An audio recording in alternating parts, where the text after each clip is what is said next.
Hola, buenas noches a todos. Bienvenidos a un nuevo episodio aquí en Contacto.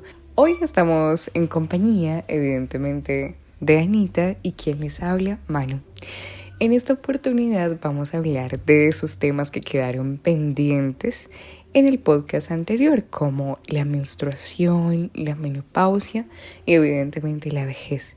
¿Cuáles son esos cambios emocionales que se viven en esas etapas del ciclo vital? Antes de empezar, es necesario mencionarles que hace una semana no pudimos tener podcast porque andábamos bastante enfermas, tanto Anita como yo, de una gripa que está pegando fuerte aquí en la ciudad. Vamos a empezar no contándoles una historia, sino introduciéndolos directamente a los temas en cuestión. Sin embargo, tenemos dos grandes sorpresas. La primera se les voy a adelantar a continuación y es que hoy nos acompañan varias voces de adultos mayores, familiares de Anita y de mi persona que quisieron acompañarnos en la realización de este podcast contándonos sus experiencias de ser adultos mayores. Además de eso, tendremos una sorpresa al final, así que quédate hasta el final del podcast para que seas tú uno de los beneficiados a través de este podcast, aquí en Contacto. Bueno, Anita, buenas noches. ¿Cómo estás? Cuéntale a nuestra audiencia qué te pasó, qué sucedió por tu vida esta semanita que no pudimos grabar el podcast anterior. Y también, bueno, cuéntanos de qué se tratará este podcast. Bueno, buenas noches a todos. Básicamente lo que teníamos era gripa. Entonces teníamos una laringitis, la voz estaba bastante disminuida, entonces era más complejo grabar. Y ahora ya estamos un poquito mejor, ya solamente es una tos remanente lo que queda, pues bueno, eso va pasando como todas las virosis. Ahora sí, vamos a retomar con los podcasts que veníamos haciendo y con la información que veníamos entregando. Bueno, aquí voy a evaluar tu memoria, Anita. Cuéntanos un poco qué hablamos en el podcast anterior. Estábamos hablando de las emociones, de los cambios emocionales que tenían las diferentes etapas de la vida del ser humano. Habíamos comentado acerca de la etapa de la adolescencia, habíamos hablado de la etapa del embarazo y nos íbamos a adentrar en el mundo de las fases menstruales en la mujer, la menopausia, y por último hablar acerca de los cambios emocionales de la vejez. Bueno, Anita, yo creo que entonces arranquemos con este episodio. Quisiera que me contaras un poquito desde esa experiencia de la medicina, desde tu voz, ¿cierto? ¿Qué pasa en la mujer cuando está justamente en la etapa de la menstruación? ¿Qué sucede allí? Bueno, para empezar a hablar, vamos a hablar del ciclo menstrual, ¿sí? Pero vamos a decir que él viene de forma secundaria porque no se fecunda el óvulo que se produce para gestar una nueva vida. Entonces toda mujer cuando llega a su etapa de la pubertad empieza a madurar óvulos y esa maduración ovular luego más adelante se va a evidenciar en algo que se llama la menarca. Y la menarca es la primera menstruación que tiene toda mujer. Y se produce porque, de una manera muy resumida, el óvulo ya se madura, termina ese proceso de maduración y sale del ovario en busca de ser fecundado. Si hay un espermatozoide que lo fecunde, entonces él ya fecundado cae en el útero y el útero se encarga de empezar a gestar esta nueva vida. Entonces, para que se produzca una nueva vida en la mujer, necesitan unos cambios obligatorios, tanto en el útero como en el óvulo, para que esta vida se pueda primero fecundar y luego gestar. Sin embargo, si ese óvulo no es fecundado, todos los cambios uterinos que se produjeron para poder gestar esa vida tienen que eliminarse, y es por eso que aparece la menstruación o el sangrado como efecto de la eliminación de los cambios que se habían hecho. O sea que cada mes la mujer se prepara para embarazarse, y si no se embaraza, si no gesta una nueva vida, entonces esos cambios de los que se preparó tienen que eliminarse porque no se pueden quedar allí. La naturaleza lo hizo así. Y estos cambios traen consigo evidentemente unos cambios hormonales. Y esos cambios hormonales traen consigo unos cambios emocionales. Entonces los cambios emocionales asociados a la menstruación se deben a muchos aspectos. Vamos a hablar de los aspectos hormonales, pero no solamente son las hormonas. En una mujer la menstruación representa a nivel cultural demasiadas cosas. La mujer que ya empieza a menstruar, pues ya es considerada una mujer en muchas culturas. En otras culturas es considerada una etapa de limpieza, que se está eliminando como las cosas negativas. Entonces, obviamente no solamente hay factores allí hormonales que asocian o que influyen sobre las emociones que despierta una mujer cuando empieza a menstruar, sino que también hay unos factores hormonales. Vamos a hablar de los factores hormonales, pero hay muchos otros factores que también influyen sobre cómo me siento yo frente a la menstruación, ¿sí? Entonces, una de las cosas importantes es que cuando uno va a menstruar días previos a la menstruación, para que ese óvulo que sale, que ya está maduro, pueda implantarse en el útero, ese útero ya debe estar preparado. Y se prepara a través de una hormona que se llama los progestágenos y las prostaglandinas. Entonces estos progestágenos aumentan unos días antes de la menstruación porque tienen que tener el útero lo suficientemente preparado, con unas arterias fuertes, con una mucosa gruesa, irrigada, para que haya nutrientes que estén alimentando al óvulo que ya está fecundado. Y esa preparación es fundamental. Solo que ese aumento de progestágenos en algunos estudios se ha visto que disminuye los niveles de serotonina en el cerebro.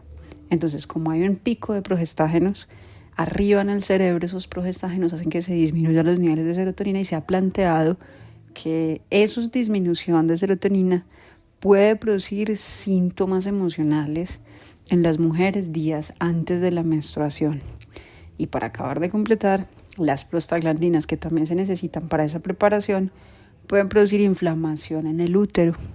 Entonces, días antes de la menstruación, entre 7 a 10 días antes de la menstruación, pueden aparecer unos síntomas que son molestos, que son incómodos, que son dolorosos, y que todos en conjunto se llaman el síndrome premenstrual.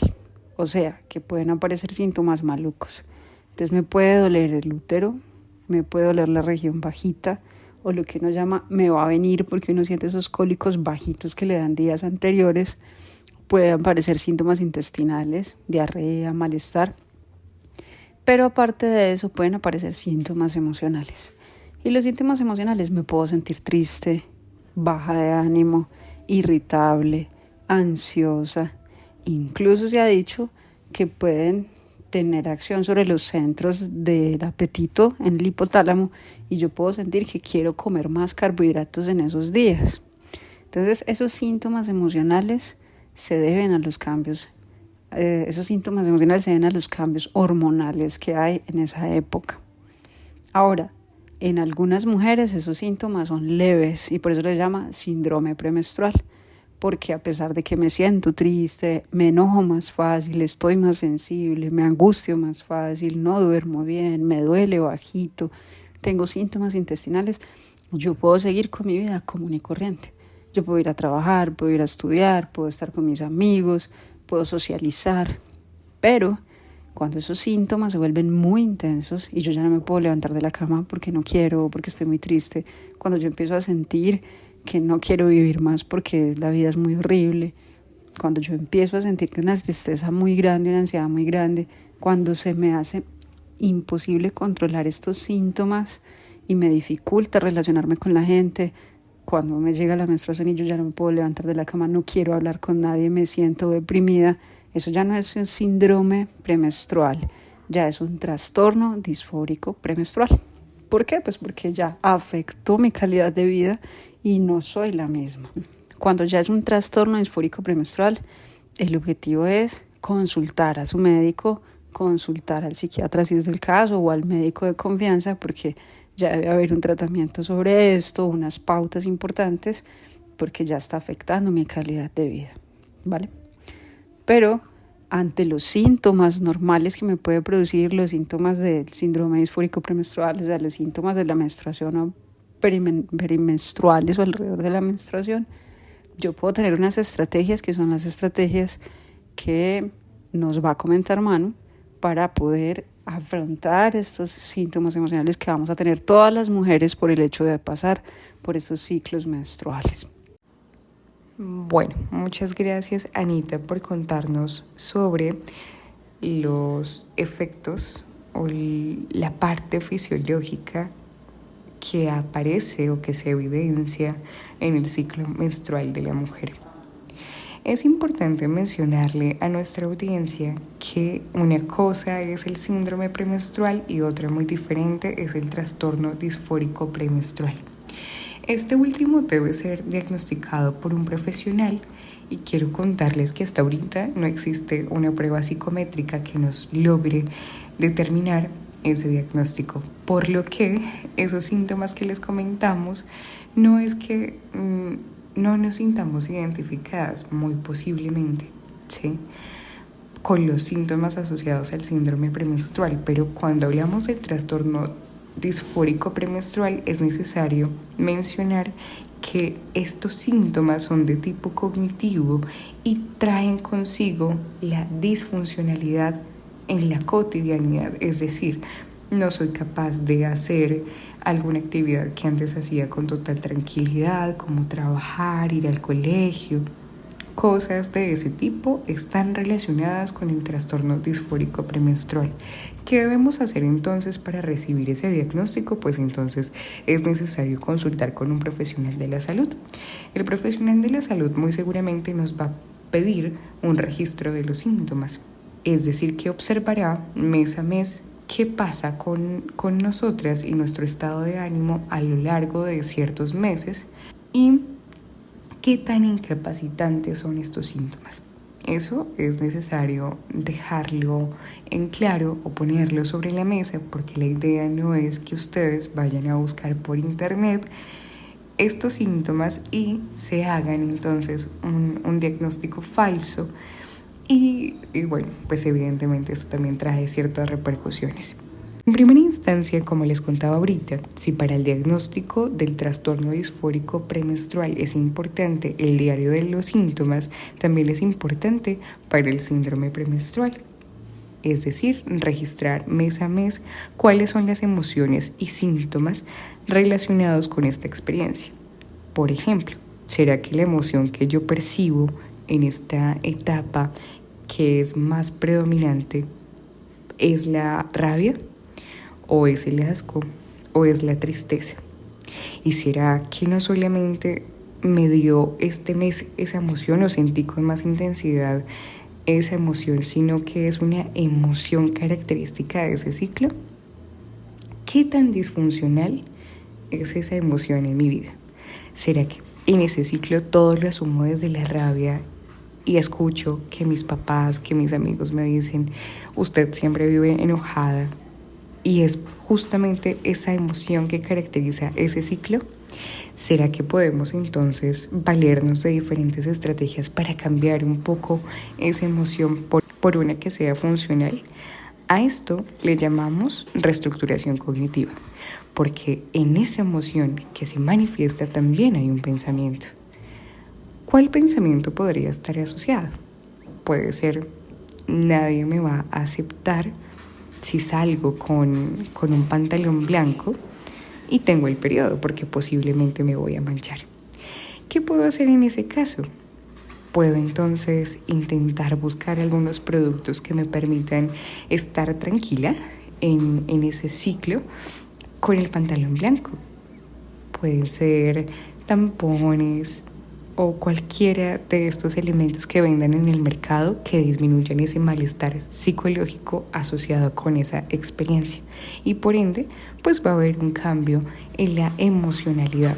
Como por ejemplo, ya no lo vivo desde la rabia y la frustración de no poder salir con el pantalón blanco, sino que lo vivo como una experiencia normal que atravesamos todas las mujeres y que necesitamos para poder subsistir y también para darle paso a la creación de la vida o a la emergencia de la vida también. En cuanto a las estrategias de tipo conductual, es muy importante durante esta fase previa, durante y posterior a la menstruación, la realización del ejercicio físico. Evidentemente, durante esta etapa no se trata de promover realizar ejercicio de forma intensa, sino con ejercicios cardiovasculares un poco más moderados. También hablamos de algo bastante interesante y es la disminución de la ingesta de cafeína. Esto por algo que nos comentaba ahorita Anita, y es el aumento del peristaltismo en esta etapa por la acomodación del útero. El consumo de café hace que todo este proceso se acelere, entonces tengamos más diarrea, tengamos más náuseas. Entonces, por esta etapa, a las que amamos el café, debemos dejarlo de lado. De otro lado, y no menos importante, es necesario en esta etapa, en este ciclo, priorizar nuestra red de apoyo, rodearnos de amigos, de nuestra pareja, que pueda entender justamente este momento que todas las mujeres vivimos y pueda, digamos, complacernos un poquito más en esta etapa que estamos bien sensibles, ¿no? Salir, distraernos, hablar con nuestros amigos harían también de esta experiencia una experiencia un poco más agradable. Aquí vienen dos datos curiosos bastante interesantes, y es que cuando la mujer es diagnosticada con depresión, la tasa de suicidios se dispara mucho más durante la segunda mitad del ciclo menstrual por la intensidad de estos síntomas que les mencionó hace un rato Anita. También pasa algo, y es que los síntomas empeoran en la mujer cuando ésta está en los 40 años o está cerca de cumplir los 40 años, ya que se aproxima el periodo o la transición a la menopausia. Y esto justamente establece la necesidad en nosotras de preguntarnos cuáles son esos cambios fisiológicos, hormonales y emocionales asociados a la menopausia. Bueno, para hablar de esta etapa, lo primero es que hay un momento en donde el ciclo reproductivo o la etapa de reproducción de la mujer finaliza, en donde ya se considera desde el punto de vista biológico que su cuerpo pasa a una etapa de receso, de reproducción, en donde ya no va a haber reproducción. Y eso hace que empiece a disminuir la cantidad de hormonas de la reproducción, pues para disminuir la ovulación. La menopausia básicamente es la última menstruación que se tiene. O sea, la menopausia es cuando la mujer menstrua por última vez. Y dice que la menopausia se toma a partir de la última menstruación, cuando uno lleve un año sin menstruar. Puede estar entre los 45 o 55 años, para algunos ginecólogos hasta los 53, 52 más o menos, y a partir de los 47, pero más o menos es un lapso de aproximadamente 10 años antes de los 55. Obviamente, para evitar que uno ovule, las hormonas o el cuerpo decide que ya no va a producir hormonas de la reproducción, o sea, van a disminuir la producción de los estrógenos y progestágenos para que no hayan más óvulos. Y eso trae también cambios y repercusiones no solamente fisiológicos, sino también emocionales, cognitivos y comportamentales. Como hablábamos en unos podcasts atrás, los estrógenos son hormonas que le dan sensibilidad a la mujer. Pero cuando no hay estrógenos, pues lo que se ha visto es que hay una tendencia a tener ánimo bajo o lo que llamamos tristeza, a tener más miedo, a tener más angustia, a tener más irritabilidad, porque la disminución estrogénica produce estos cambios emocionales en las mujeres que están pasando por la menopausia. Entonces esa etapa de perimenopausia, que puede durar más o menos unos 3 años antes de la última menstruación, entonces la mujer puede, a través del bajón estrogénico, empezar a presentar tristeza, irritabilidad, angustia. Sí, obviamente esto va asociado de muchas otras cosas, y es que en esa edad, entre los 43, 47 años, pues uno también empieza a notar muchos cambios, porque ya no es la misma mujer de antes, las arrugas empiezan a aparecer, las canas empiezan a aparecer, y eso hace que desde el punto de vista social el valor de la mujer vaya cambiando, y eso también impacta sobre la parte emocional de las mujeres que estamos atravesando en esa etapa de la menopausia. Y ahí es cuando uno se pregunta, bueno, todas vamos a pasar por allí, todas vamos a tener ese cierre de los ciclos menstruales, y a todas se nos van a bajar los estrógenos, y eso va a causar impactos emocionales y cognitivos. Yo creo que una de las cosas de pronto más complejas en la menopausia es que esa disminución estrogénica pues también tiene un impacto sobre la mucosa vaginal, entonces se vuelve más reseca la mucosa vaginal, sobre los huesos, entonces los huesos ya no tienen esa absorción adecuada de calcio, y por eso uno puede disminuir la concentración ósea, y hay un riesgo de tener osteopenia o disminución de la concentración ósea, y por eso hay que alimentarse muy bien en los años previos para tener una buena mineralización. Pero esa parte emocional, esa parte en el que uno siente que ya como que la valía de la mujer va disminuyendo, porque la sociedad nos ha enseñado, nos ha introducido una serie de cogniciones, pero creo que es más importante centrarse en la parte de los cambios emocionales que se viven en la menopausia, que básicamente son esos: irritabilidad, pérdida del apetito sexual o disminución de la libido, bajo ánimo, angustia, miedo, temor a enfrentarse a lo que viene, o una serie de miedos que tienen que ver con fallarle a la familia, porque ya estoy simbolizando mi disminución como mujer, porque ya estoy cerrando mi ciclo y porque los estrógenos están bajando también. Bueno, en cuanto a las estrategias de intervención para la menopausia, digamos que podrían llegar a ser parecidas a las estrategias que hablamos entonces para el abordaje de la menstruación.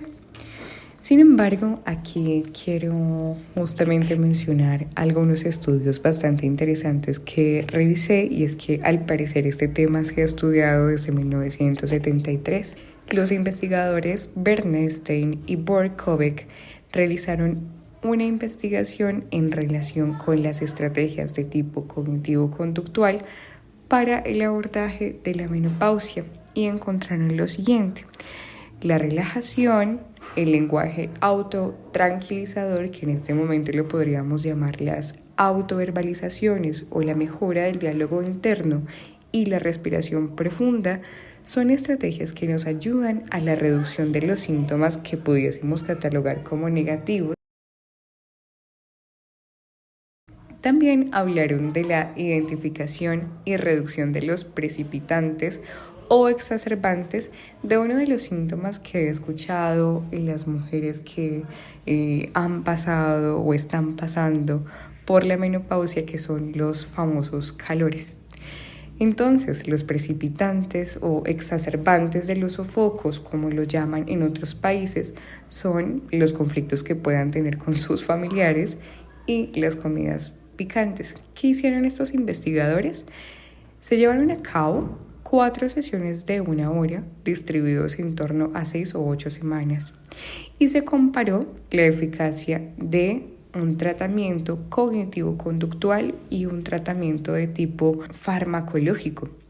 Y aquí lo que se vio fue bastante interesante porque el grupo que pasó por el tratamiento cognitivo-conductual tuvo efectos más significativos en la reducción de los síntomas asociados que el grupo control o el grupo que estaba realizando, digamos, esta terapia de tipo farmacológica. Ahora, más recientemente, una investigación de la Universidad del Rosario nos habla de algo muy interesante en relación con las estrategias cognitivo-conductuales. ¿Qué nos dicen ellos? Pues que lo principal en esta etapa es la psicoeducación. Tal como lo decía Anita, es importante informarnos que este ciclo es un ciclo completamente normal por el cual debemos pasar todas las mujeres. Sin embargo, hay cosas que se pueden hacer. Hace unos podcasts atrás hablamos de la técnica de respiración de Jacobson. Este grupo de investigadores también la implementó con 16 grupos musculares. Se proporcionaba a los participantes una cinta grabada con el entrenamiento en relajación, así como un autorregistro que debían completar diariamente tras la práctica de la misma. Finalmente, se entrenó en respiración diafragmática como otra técnica para combatir los cambios a corto plazo, es decir, el aumento de la ansiedad o el estrés e incluso pues para el abordaje de una emoción característica y es el mal genio o la ira. La última sesión se destinó a la revisión de las técnicas aprendidas, la evaluación del post-tratamiento y el cierre pues justamente del programa. ¿Qué se observó finalmente en esta investigación del 2013 realizada por la Universidad del Rosario? Que estas técnicas de tipo cognitivo-conductual son útiles para el abordaje de la menopausia.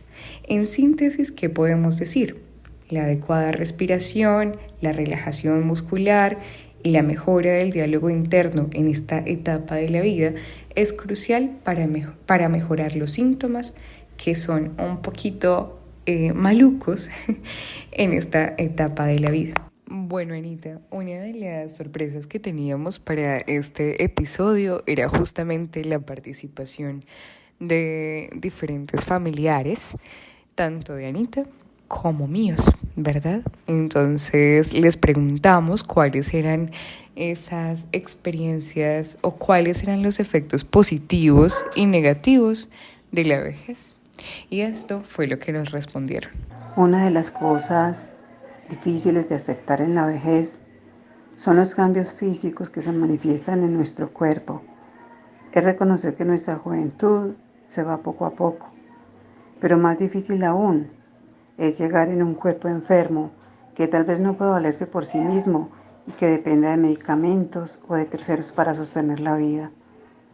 Y lo más hermoso de la vejez, que no cambiaría ni siquiera por la juventud perdida, es la sabiduría que se adquiere con las experiencias vividas. Es la paz que llega con ella. Es la comprensión de la vida que se va adquiriendo, de lo que realmente es importante y saber que somos eternos y que al final no hay final, solo un cambio de estado y un retorno a nuestro verdadero hogar.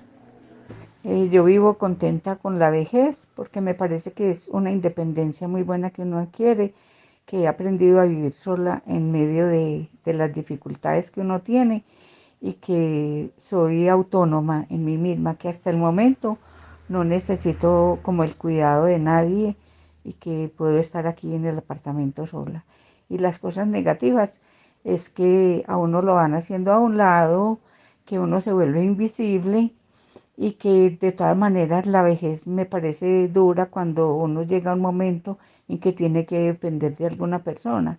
Yo no quisiera llegar a ese punto, yo quisiera estar de pie hasta el momento en que me vaya, sin que nadie me tenga que ayudar ni que yo necesite de nadie. Aún me siento muy joven, muy fuerte, con mucha fortaleza, pero si llegara a la vejez, 70, 80 años, no me gustaría tener que ser que lidiara por mí, que pueda yo mismo valerme por mí mismo, que no se me olvide el nombre de mis amigos, que pueda ser yo mí mismo y ser mejor. No me gustaría de la vejez eso, que me cogiera de esa forma, inútil o enfermo, postrado en una cama, eso no me gustaría de la vejez. importante de la vejez es aceptar que uno llegó allá y estar muy, muy, muy bien física, emocionalmente, mentalmente, que es lo más importante, con salud.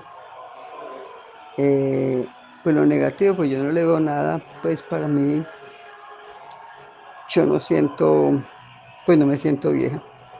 Y todas las etapas de la vida hay que vivirlas como lleguen. Bueno, lo primero es que la Organización Mundial de la Salud clasifica la edad del adulto mayor por encima de los 60 años. Toda persona que cumple 60 años ya entra en la población de adulto mayor. Y por encima de los 80 años, digamos que en términos generales uno ya podría hablar de anciano. Entonces hay una clasificación también de los 60 para arriba. Entonces digamos que de los 60 a los 80 es un adulto mayor y por encima de los 80 ya sería una persona anciana. Todas estas etapas trae consigo unos cambios que se van acentuando en la medida en la que va pasando el tiempo. Lo primero es que hay cambios a nivel físico, obviamente hay cambios a nivel fisiológico, hay cambios a nivel emocionales, cognitivos y comportamentales. A nivel físico, pues ya sabemos que hay una disminución de los músculos, de la masa muscular, entonces el cuerpo se vuelve más frágil porque los músculos ya no están tan grandes como antes, tan fuertes, no tengo la misma fuerza de antes. A nivel fisiológico, no solamente cambia el metabolismo, por otro lado, la cantidad de agua en la persona adulta mayor disminuye, tiene una menor cantidad de agua. Eso hace que al tener menor cantidad de agua, los medicamentos se absorben diferente porque aumenta la cantidad de grasa. Entonces los medicamentos que tienen más predilección por la grasa actúan más tiempo en el cuerpo y los que tienen predilección por el agua actúan menos tiempo. Y si vamos a hablar desde la parte del cerebro, pues en el adulto mayor los órganos se van desgastando por el uso del tiempo, por el paso del tiempo y por el sobreuso, y el cerebro no es ajeno a eso. Entonces obviamente, y el cerebro también se va desgastando. Y ese desgaste del cerebro se produce dependiendo de las áreas que mejor tengamos desarrolladas. ¿A qué me refiero? A que las áreas que hemos desarrollado más a lo largo de la vida son las últimas en desgastarse, o sea, las fortalezas que tenemos son las últimas en perderse, pero las áreas que no tenemos tan desarrolladas o tan fortalecidas son las primeras en desgastarse. Entonces, las habilidades que no hemos fortalecido son las que más se van perdiendo. Entonces, por ejemplo, una persona mayor que no le gusta la lectura, que no le gusta la escritura, pues cuando va llegando al tiempo va a ser más complejo para esta persona leer y escribir porque no fue una de sus fortalezas. Pero, por ejemplo, las personas que condujeron carro toda la vida, pues esa conducción no va a disminuir desde el punto de vista de la praxis, porque ya lo tiene memorizado. Entonces montar bicicleta, conducir un carro, pues si lo ha hecho toda la vida, eso no se va a desgastar tan rápido. Pero lo que no hacemos, lo que no estimulamos, lo que no hemos desarrollado en el cerebro es muy difícil, porque en la medida en que se va desgastando desde lo menos común hacia lo más común. Obviamente desde el punto de vista emocional hemos hablado que hay un área del cerebro que se encarga de coordinar y modular las emociones, y que es la corteza prefrontal. Entonces la corteza prefrontal es un área que nos ayuda a modular emociones, a volverlas más chiquitas cuando queremos o más grandes cuando queremos. Y esa corteza prefrontal se va desgastando en la medida en la que no la hemos desarrollado. Todos los hábitos que me ayudan a tener una corteza prefrontal desarrollada van a prevenirme de la incapacidad para manejar emociones en la adultez. Y todos los hábitos, digamos que maladaptativos, que me ayuden o que me impidan mantener esta corteza prefrontal desarrollada, van a hacer que yo me convierta en un abuelito cascarrabias, en un abuelito desinhibido, en un abuelito angustiado, ¿sí? Es así como encontramos que en la vejez existen, digamos que unos prototipos. Entonces nos encontramos el abuelito que toda la vida era terco, bravo, o digamos que de un temperamento fuerte, y cuando llega la adultez se aumenta la terquedad, se aumenta la irritabilidad, se aumenta el enojo. ¿Por qué? Porque esa corteza prefrontal que tenía que controlar la ira, que tenía que controlar el enojo, que tenía que ser flexible, pues se va desgastando y ya no hay forma de controlar eso. Entonces se vuelve más terco, más irritable, más difícil de llevar. Pero también puede pasar el abuelito que era relativamente nervioso, que tenía una tendencia a pensar de forma pesimista, y cuando llega a la vejez puede pensar aún más pesimista, a ser más nervioso, a no querer salir de la casa, a sentirse pues más angustiado frente a los problemas cotidianos de la vida, porque esa corteza prefrontal que le ayudaba a controlar la ansiedad, el pesimismo y el nerviosismo está desgastada y ya le queda más difícil controlar esas emociones. Entonces, cuando uno llega a la adultez, cuando llega a la edad de la vejez, corteza prefrontal se desgasta y eso hace que las emociones que nos quedaban más complejo controlar antes, en la vejez es aún más difícil. Y estamos hablando de un abuelito, ojo, que no está demenciado, o sea, un abuelito que no tiene demencia, sino que tiene los cambios normales de la vida, o sea, una persona que ha ido envejeciendo sin una patología grave asociada, sino que tiene los cambios, la pérdida de la memoria inmediata, pues, los despistes, la falta de atención que a veces suele pasar y que a uno tiene ciertos olvidos pequeños sin ser patológicos, ¿cierto? Estamos hablando de una persona que no tiene una patología evidente o de base grave que pueda influenciar sobre cambios en la personalidad. Esos abuelitos, que somos muchos los que vamos a ir transitando por esa etapa, pues las emociones que no hemos podido controlar desde jóvenes, nos va a ser aún más complejo controlarlas de abuelitos. ¿Por qué? Pues porque esa corteza prefrontal se va a ir desgastando. Y es por eso que es importante que tengamos estrategias no solo desde jóvenes, sino también en la misma adultez, para no volvernos más bravos de lo que ya éramos, o más ansiosos de lo que ya éramos, o más tristes de lo que ya éramos, sino que podamos controlar o modular estas emociones que nos han marcado a lo largo de la vida.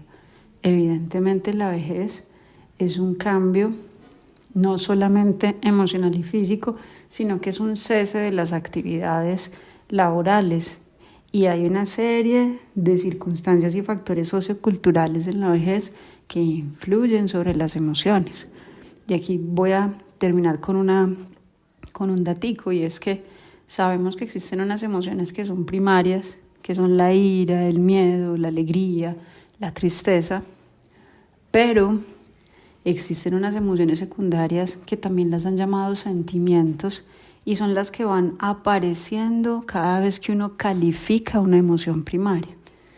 Y yo califico las emociones primarias de acuerdo a las cogniciones que yo tuve a lo largo de la vida. Entonces, si por ejemplo yo me juzgo mucho porque me enojo por todo, pues como emoción secundaria a ese juzgamiento, por decirlo de alguna manera, de mi ira, va a aparecer una emoción secundaria que es la culpa. Entonces yo me siento culpable constantemente después de que me enojo con la gente, y esa culpa también me moviliza emociones.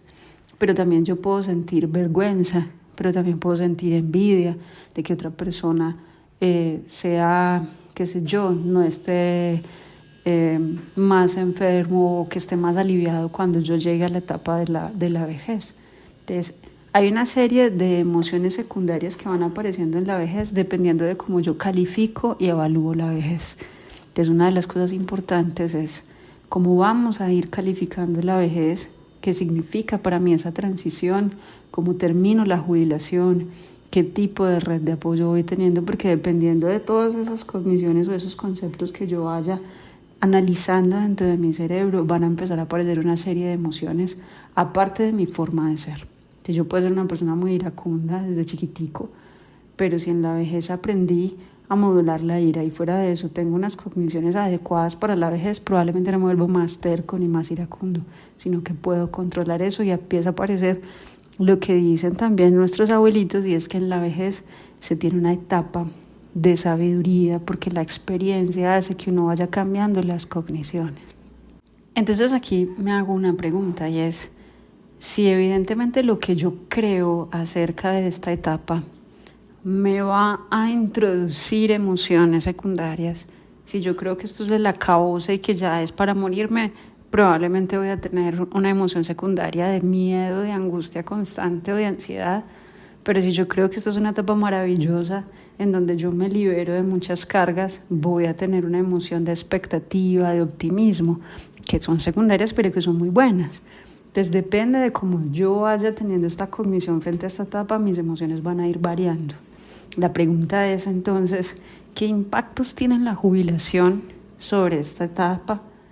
¿Y cómo podemos, qué tips nos puede regalar en este caso Manu para tener unas creencias o unos pensamientos que nos desarrollen emociones secundarias más adecuadas en esta etapa, teniendo en cuenta que nuestra corteza prefrontal va a irse desgastando y que va a ser un poquito más complejo dominar emociones porque ya vamos a estar un poquito más desgastados? Entonces tenemos que tener herramientas para poder afrontar esta etapa y que no tengamos en últimas dificultades, sino que al contrario, seamos unas personas sanas. Aquí les voy a comentar entonces un caso de jubilación que nos llamó muchísimo la atención.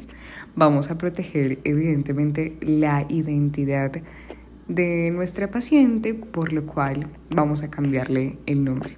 Josefina es una mujer de 66 años de edad que desde aproximadamente un año presenta diferentes síntomas, como la falta de aire al despertar, el cansancio, más de lo habitual y más de lo que trae también la vejez. Tras realizarse distintos chequeos médicos y comprobar que todo estaba bien, o que estaba bien para la edad puntualmente que tiene, evidentemente hay algunas afecciones. Acude a terapia justamente por la falta de control que siente o que tiene ante dichos síntomas. Esta mujer se jubila justamente a sus 57 años y emprende un viaje por toda Europa.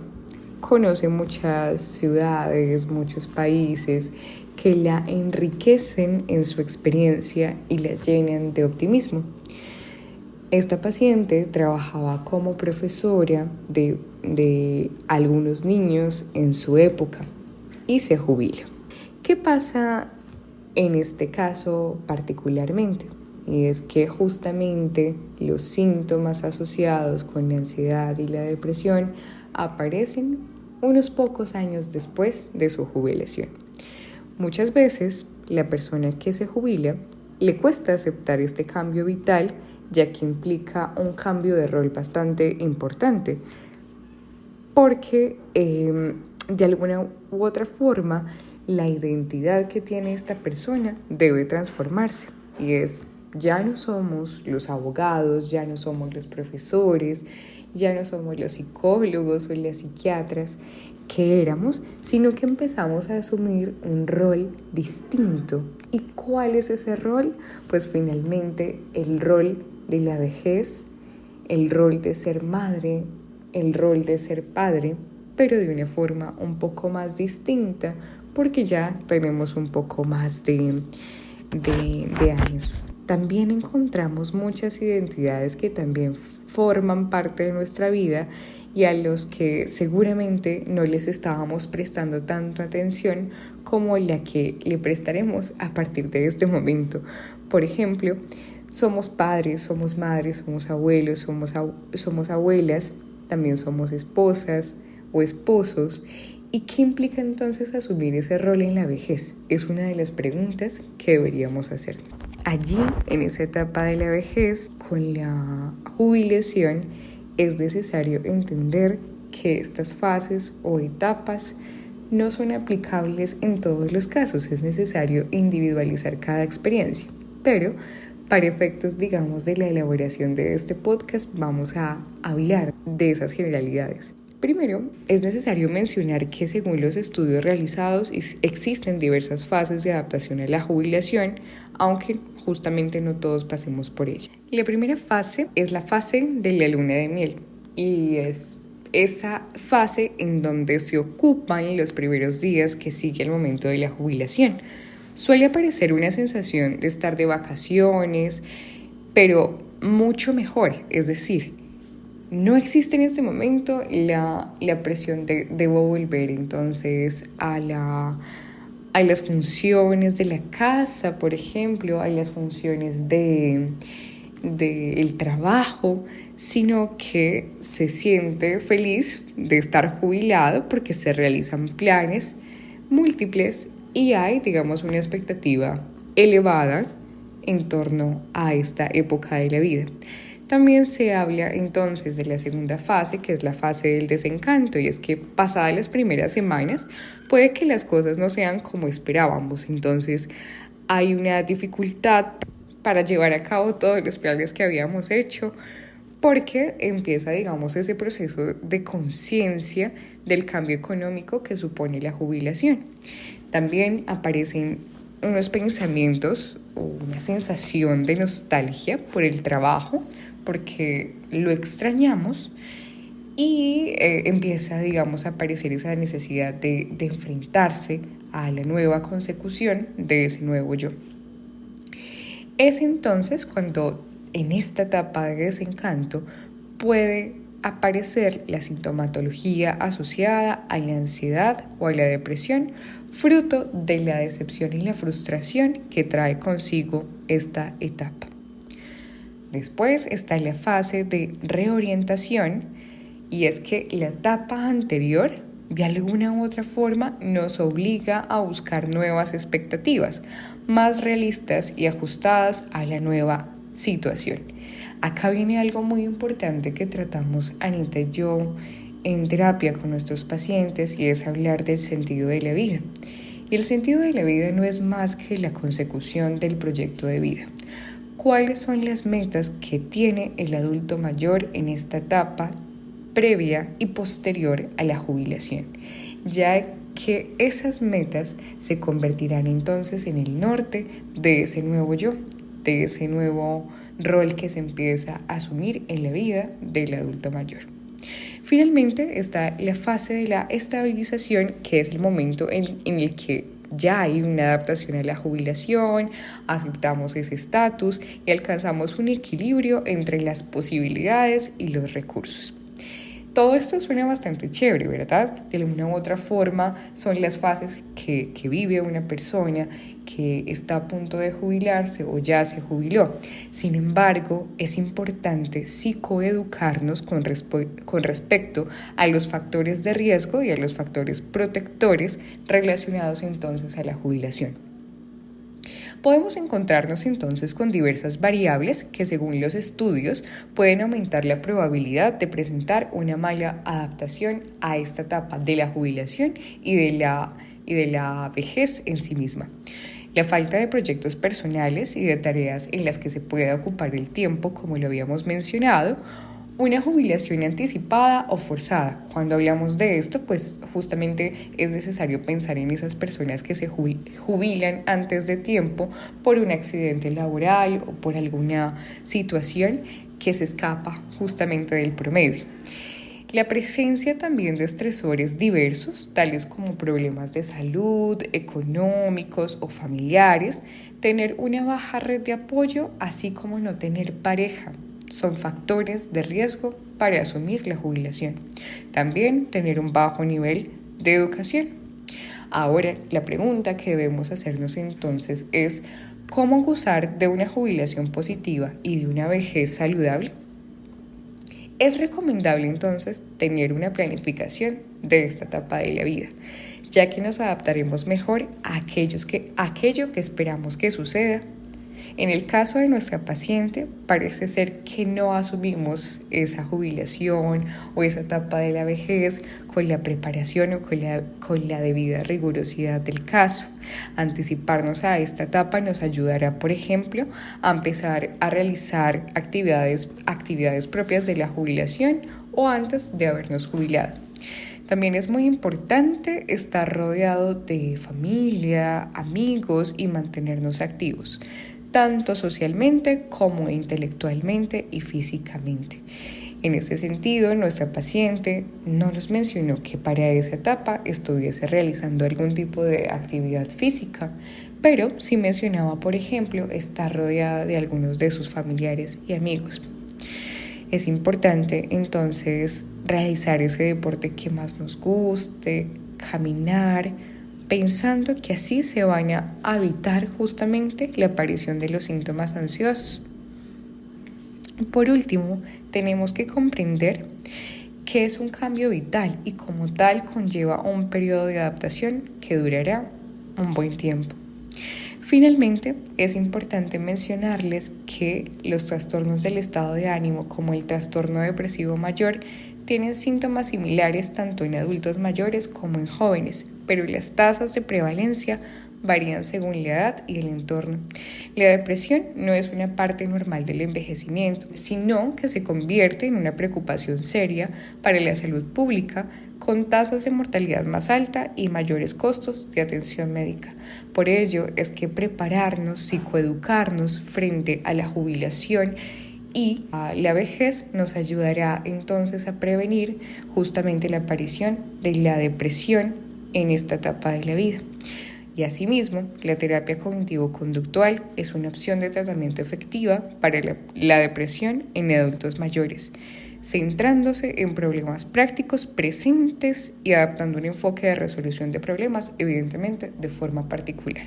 Tenemos que decir aquí que también un foco poblacional que consulta frecuentemente a Anita y evidentemente a mí también son los adultos mayores que necesitan justamente esa escucha, esa validación y de ese poderles explicar qué está pasando internamente con ellos mismos.